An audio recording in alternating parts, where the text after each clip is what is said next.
Hey, everybody. Thank you for joining our podcast, Moms on the Move. I'm Jen Wills. And I'm Ashley Steigerwald. We have our special guest, Carri Uram, with us today from Adoption Options. Right. Thanks for coming. Thank you for having me. I appreciate it. Yeah. So Carri and I go back. Way back. Way back. So, Way back. So we actually just said it was 7+ years now, like probably about 8 almost. Yeah. So Carri is, at the time, it was called Special Link. Correct. Which is an adoption agency. Mm-hmm. And that is still part of the Adoption Options, you were saying? Right. Okay. Yeah, Adoption Options is the name of the agency, but we have the Special Link program, and those are for special needs infants or children, Okay. maybe with some special needs, or they're born with lots of drugs in their system, or maybe a Down syndrome baby, or a sibling group. Occasionally, we get a sibling group, but they're generally much older. Okay.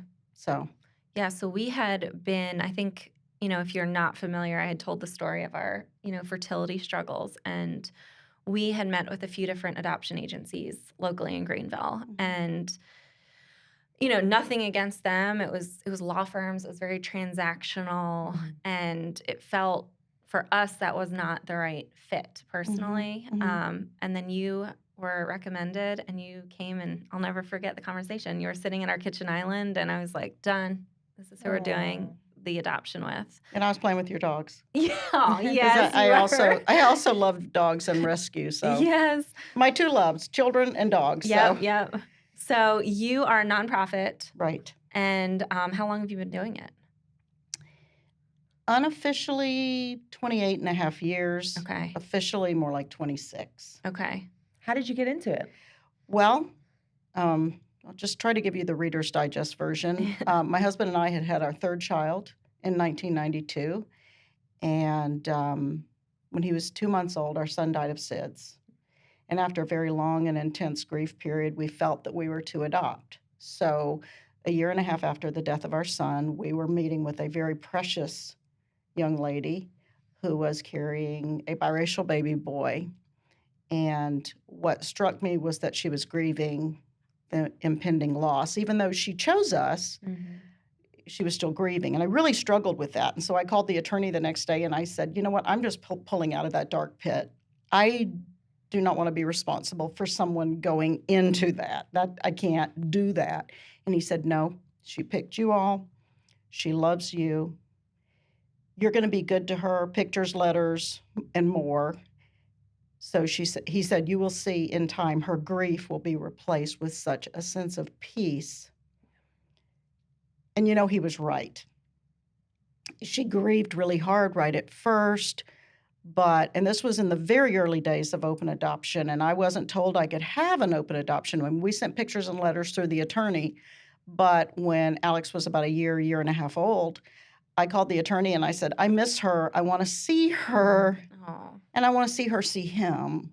Because, wow, to be able to see my child, to touch him, to see what he looks like. And I just knew in my gut that it was the right thing to do, that it was healthy. And so within 5 minutes, he had us on the phone together, and we were crying and jumping up and down and screaming. And we got together that night, and we've been together ever since. Alex is 28, and he is extremely healthy. He knows he is very loved, and that she made a very difficult decision because she wanted the best for him. People confuse private adoption with public. And public is the children that have been taken out of a home due to abuse or neglect. In private adoption, these young women make the choice, and they willingly do this because they know they can't provide. They grieve. It's hard. It's really hard. Every time I'm in the hospital at the bedside of one of these young ladies, and they've bonded with their family, and they don't want to change their mind. They're like, Carri, keep me strong. Don't leave my side. Don't leave my side. And, I just see how hard it is for them. But if they've picked their family and they've bonded, they love their family, they know this is the very best thing. And so that is the choice that they made, and we have to respect and honor their choice. Some people are not gracious about women that make this choice. It is still the unacceptable It's so choice. selfless. It absolutely is. But we've had, hospital staff or just a stranger say, "Oh, what are you naming your baby?" And if they say they're going to place for adoption, people are ugly. I've been at the Medicaid office helping these girls get on Medicaid, and as soon as they find out this baby's going for adoption, I've seen the workers rip the paper out of their, typewriter or whatever. And it's just shocking in a society that just praises choice. Right. This is not one that is acceptable, apparently. So very often the adoptive couple is the only two people that are loving and affirming this young lady. Everybody she knows, family, friends, people they don't even know that ask questions can be so mean and so hateful. And to me, in our household, we've adopted 2 children because a year and a half after Alex, we adopted Natalie. And, it's just always amazing to our children how other people don't honor these girls. In our home, we celebrate birth mothers. They are honored, they are revered for the very painful sacrifice that they make for their children. And so, all that to say, after I lost my son, I thought that I'd be very involved with infant loss support. And I have been, because I couldn't believe that my son would just live the 9 months within and the 2 months out and just perish for no reason. Perfectly healthy baby. But I've seen now that, not that God caused that, because he doesn't bring pain upon us. He does not. But he sometimes allows things for a greater good. And I've been able to work with so many birth mothers, and it's been such a blessing and such a privilege. And but I'm also very involved in infant loss support as well. Yeah. But so all of that. That's it. That's what I do. And so I never intended to start an agency. Right. But after we adopted Alex, I just became such a huge advocate because at the time, 28 years ago, they were struggling to find homes for either mixed race or other minority infants. And yet, okay, I'm going to step on toes here. And yet, on Sanctity of Life Sunday, there would be 6,000 people lining the streets of Greenville on a Sunday afternoon praying for the unborn. And on Monday morning, I would be struggling to find a home for an African-American infant. And so I was like, if just a few of those families. But very often, people will walk into an attorney's office with their list, or an agency with their list of demands and specifications, as if they're buying a show dog, And if you're blessed with a child through adoption, you're going to be blessed with the child that God has for you, not the one that you come with very preconceived specifics. And so that really, really bothered me. But thankfully, even though the media says otherwise, racially, we have come so far. Yes. And so we see ourselves everywhere we go. I think we were one of a handful 28 years ago that had adopted children of color. And now, I'm loving to see what I call the browning of America. And that sounds, maybe a little offensive. I don't mean for it to.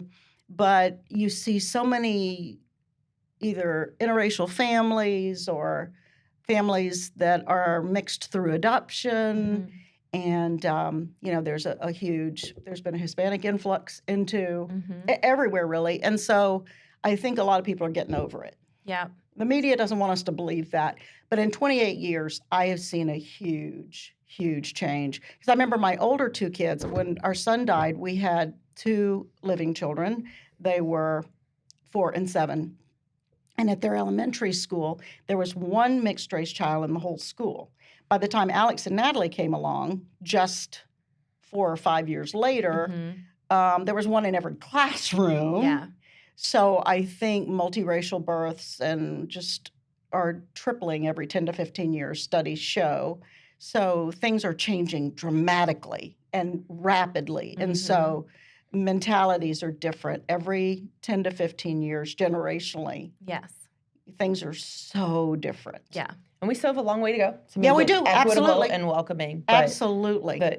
it's just heartening to hear what you said about, starting out as the only biracial child and then later on it becoming more acceptable. Oh, yeah, We have a it's- long way to go. It's it's not nearly as bad Yeah. as the powers that be would have you believe, because my kids um, have pretty much led a charmed life. They've always been well loved. They're well loved in their church. They've always been well loved in their schools. Um, every girl that Alex dated, the families loved him because he's precious. It's hard not to. Natalie's never had a problem in that area, and Natalie has dated every shade under the rainbow, and every family's always loved her. Natalie's kind of hard not to love because she's got a larger than life personality. So they've really done extremely well, and Alex has finished college. Natalie's in nursing school now, and so life. Gosh, I remember when we met. I think Alex was a teenager. Probably so. Yeah. Yep. Now he's married. So weird. He's married and lives in Dallas, Texas, and he's finished school and doing very well. So yeah, when we you obviously, we made the little book for you. We Yeah. made a book for the potential birth mother, Yeah. and had pictures of the dogs and ourselves and our extended family. And you focus so much on what the birth mom wanted too. Yeah. And I felt like that was really important. Yeah. They're our first priority. In an Mhm. adoption, the priority is not getting a child for the adoptive family. The priority is giving the birth mother peace and comfort and hope. Is that the same for all adoption agencies, or is that something that you focus on specifically? Well, it's really big for us. Others may have varying degrees, or, that's entirely up to their own philosophy. Although openness is the wave of the future, and we learned the old way of closed was completely unhealthy. Mm-hmm. Every week I get a call from somebody that's 60 or older, or sometimes younger than that desperately wants information. And it's not that they weren't happy, it's that they need information. I always say human beings are not UPS packages. You can't just drop them on the front porch and say, thrive.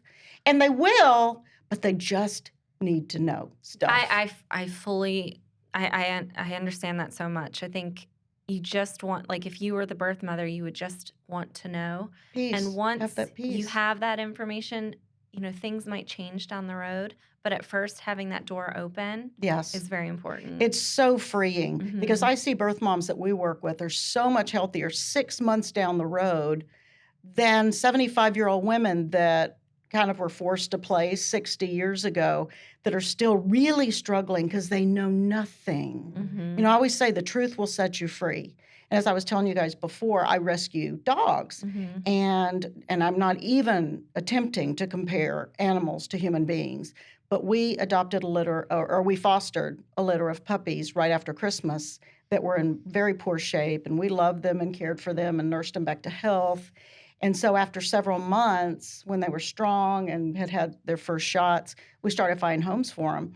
And the rescue that I volunteer with was wonderful to let me vet the families. I got to do like the Zoom or FaceTime home interviews, and every puppy that left our house, not only did my husband and I grieve, but my dog, my older dog, who's a female and very maternal and loves all these babies, she grieved every time one of these babies would leave our home. But the beauty is I had cell phone numbers, so I would say, just need a picture today. Yeah. How's she doing? Yeah. And, that's a dog. Yeah. That I had for 2 months. Right. Not a human you carried in your body. A human that you carry in your body. There's a soul tie there. Yeah. That's not just a thing. There is an internal soul tie. And for couples that their birth mom signs and then they fall off the face of the earth, shame on them. Shame on them. They'll have to answer to that child one day for that. Yeah. And because we have raised our kids very open and told them everything from day one and repeated it ad nauseum, my kids never went through any adoption-related angst. It was as if they were born to us. Yep. And so they're almost apathetic about that information because they love their birth moms. They know them. They're friends on Facebook. It's not a thing. But you see these adopted people, adults, that call me and they're struggling. So what does the process look like if somebody's interested and, maybe just starting that path towards adoption? What does that look like for them? Well, we first do a Zoom call where I share my story and talk about how openness is a very important part of our process Mhm. and why. But you still have the option of semi. You can do semi. You Semi. can send pictures and letters, but very often, as soon as couples meet their birth Mhm. mom, they end up like, I don't know what I expected when our birth mom, Dee Dee, walked in the door and I saw her cute little Dorothy Hamill, hairdo, and she was such a doll. I fell in love with her and I was like, I want to take her too. Yeah. So I had all these fears and Mhm. misconceptions. So very often couples say just pictures and letters. And then they see them and they're like, oh my gosh, I love her. Mhm. She's precious. Because it does take an unusual person to make this decision. Mhm. But absolutely, you can say pictures and letters. But like I said, very often Yep. You explain couples this. change that Yeah. because, you see that this person is Right. amazing. So then you do the home study. Home study, right? And you make a parent finder profile Okay. book, which we can do online so that if a birth mom is in another city and we can't get there, we can email them or have them look on the website And so the or birth whatever. moms reach out to you. Yeah, Okay. And then Mhm. they tell you exactly what they're looking for. yeah, The potential adoptive families tell you what they're looking for. Right. And you're basically then you kind of match them up. Yeah, matching. and it's really incredible how it turns out to be like a God thing. Mm-hmm. Because we love animals and our faith is important to us, and our birth mothers were the same. Like Mm-hmm. they were looking for what we had to offer. Right. So it's kind of like your spouse. It's a perfect match. Yep. It's really such a blessing. And so I tell people I love our birth mothers and their families more than I love some of my own extended family because you didn't get to pick them. So you said in the past that you had trouble with folks taking Black children or biracial children. So are you seeing now that there's more potential adoptive families versus children available, or how does that fall out now? Yeah, there's not a problem with families. Yeah. And we don't have children waiting because as a birth mother comes to us and we start working with her, we get her matched when we feel that she's really comfortable and ready in the process to do that. Mhm. Some we wait until the 11th hour. You can kind of gauge. My business partner, Emily, and I, she's an adoption attorney. We've been doing this for so many years that you can kind of tell if they're not really ready. And we want to be really sensitive. And so they let us know when they're really ready. And at that point, we, show families that sort of fit, Well, and it can happen so quickly. It can, I have a or friend who it was like they're at the hospital. yeah, it can Yeah. happen very quickly, or it can take a while. We have a couple of families that have been waiting for several years, and that's because they're being very specific with regard to gender or Mhm. gender and race. And so the more they paint themselves into a little corner, if they're Mhm. not open to any substance exposure, which a lot of these girls, they're not, it's not Princess Diana. They're not doing this because they're living right, Mhm. but at least they have enough gumption and enough raisins, as my grandmother used to say, to know what's best for their child. And so, Well, and they were pretty. I remember getting the email with the information open about the substances they were taking in, which I think is great. yeah, At least Yeah. being honest and open about it. right. So, what does the cost of it look like? Or You is know, that different for It each? varies. It varies. What drives up the cost of adoption is that very few women in crisis choose this option. Mhm. I've read statistics like it's like 0.0001. So you're looking for a needle in a haystack. So adoption agencies have to spend tens of thousands on Google ads and internet advertising. We are small. We don't have that luxury. Mhm. Some adoption agencies spend anywhere from $12,000 to $30,000 a month on advertising because if you are going to hang out your shingle and say you're an adoption agency, you can't do that without a birth mother. There are no adoptions without a birth mother. Right. So they have to spend so much sense, on yeah. marketing and, Mhm. because it's a different world. They don't have to do that. Society, it's not frowned upon Mhm. anymore. So it can be, the cheapest adoptions. Well, we think as far as an agency or adoption, are probably the best that we're aware of. Most are in the 35 to 40 plus range. Right. We try to keep ours in the 25 to 30, and that's with birth mother expenses and legal fees. That's everything. So the reality is we really don't get paid that often. And when we do, it's meager. So we both feel very strongly. This is our calling. This is what we love. Right. So like I would say 25,000 up, and that's because, and people say, "Oh, I'm paying for a baby," and I said, "Well, when you have one in the hospital, you're paying somebody. Right. You're gonna pay the doctors and the hospital." Yes. Or you're going to pay the courts and social workers and attorneys, and now for the marketing, because so few women choose this option, that you've really got to get out there and like I said, find that needle in a haystack. So Right. And you mentioned siblings, and that they typically are sometimes older. Are we talking siblings coming from foster care? No, because no. there's usually. So No. when you say sibling groups, is that, how does that usually come to be in these kind of private adoptions? Well, typically it's a grandparent that's parenting. Like several years ago, right before COVID broke, I got called by a really sweet grandfather, a wonderful guy that's raising his 2 grandchildren. And he had a heart attack. And he said, I'm scared to death that if something were to happen to me, these children would have to go into the system. And he goes, they've been raised, they've gone to private Christian schools. They've been loved. He says, my kids aren't struggling. They don't have all this baggage. They're happy and they're well adjusted and they're loved. He said, that's my biggest fear. And those kids at the time were 8 and 10, and now they're probably either 9 and 11 or 10 and 12. And we still haven't found a family for them, because he wants a family in state, because you will have to keep that relationship. Oh, yeah. And he's in South Carolina? Yeah, he's in South Carolina. And you have to keep that relationship going, because that's all they know. Of course. And so we had a family that was very interested, but they were in the D.C. area, another family that was in Indiana. And he's just like, I can't. He goes, it would be too hard on them. It would be too hard on me. And he's wonderful. I mean, if I were 20 years younger, I wouldn't have hesitated, because he's awesome, and the children are precious. Right. And very happy. Of course, it would be an adjustment, but they don't come with baggage. So typically, if it's an older child or sibling group, it's a parent that is really, really struggling, or very often a grandparent that is raising those children.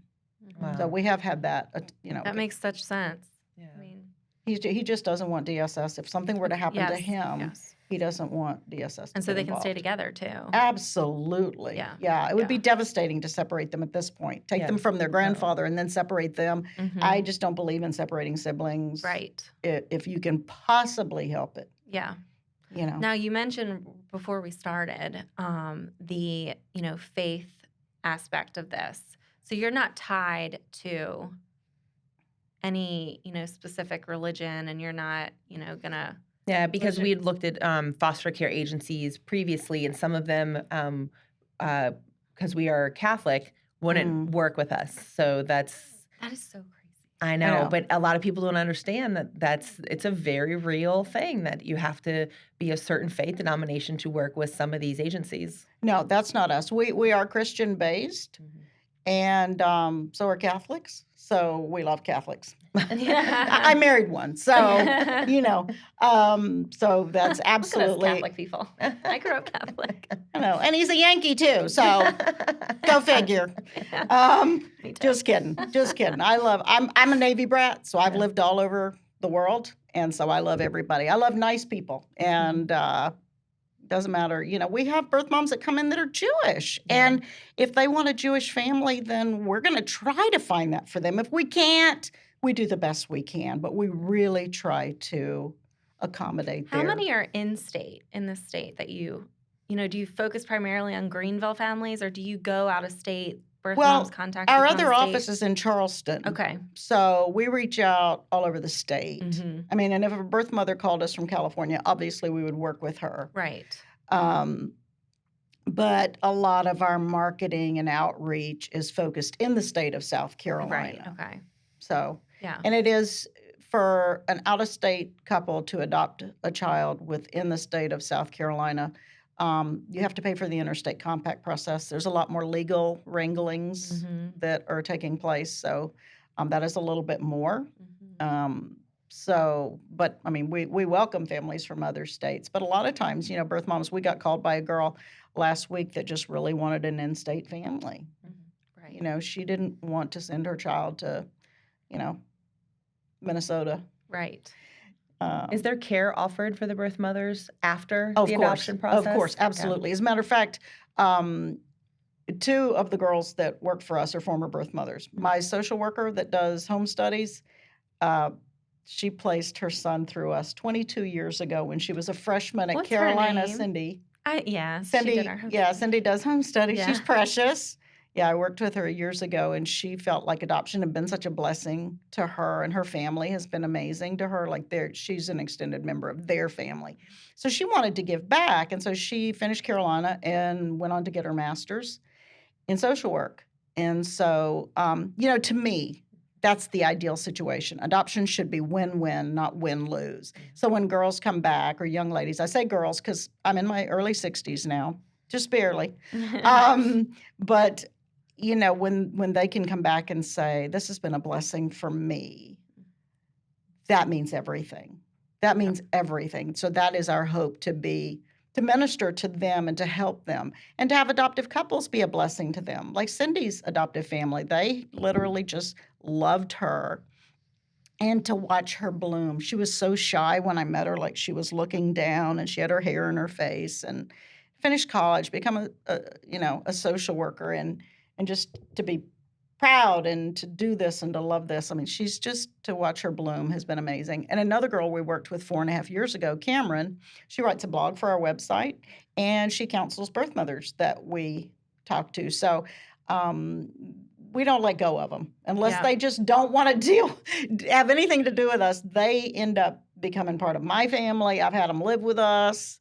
I'm in very close contact with girls that I worked with 22, 24 years ago. They're still part of my family. And so, yeah. Well, I hope that this has been helpful for anyone listening. Yeah. And, I know choosing this is quite the decision. But as soon as we met, I just felt so much more at ease. So I hope that this answers some questions for anyone thinking about it. Sure. And I want to thank you. Oh, it's been my pleasure. I know. It's so good to see you again. It's good to see you Well, where too. can they find you? Yes. Okay, well, our website is Adoption Options Inc. And there's an S on Adoption Options. So Adoption Options Inc. I think it's .org. Make sure, I think there's an Adoption Options in another state, so make sure you get the one in South Carolina.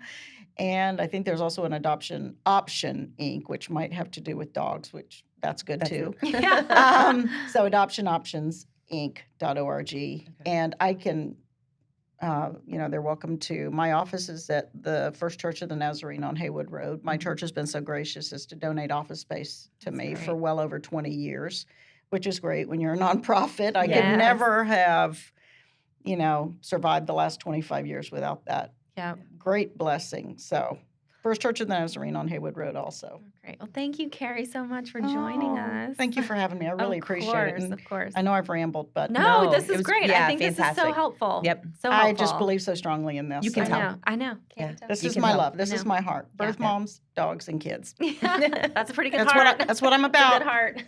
Well, thanks again. And thank you, everybody, for tuning in. And we look forward to seeing you next time.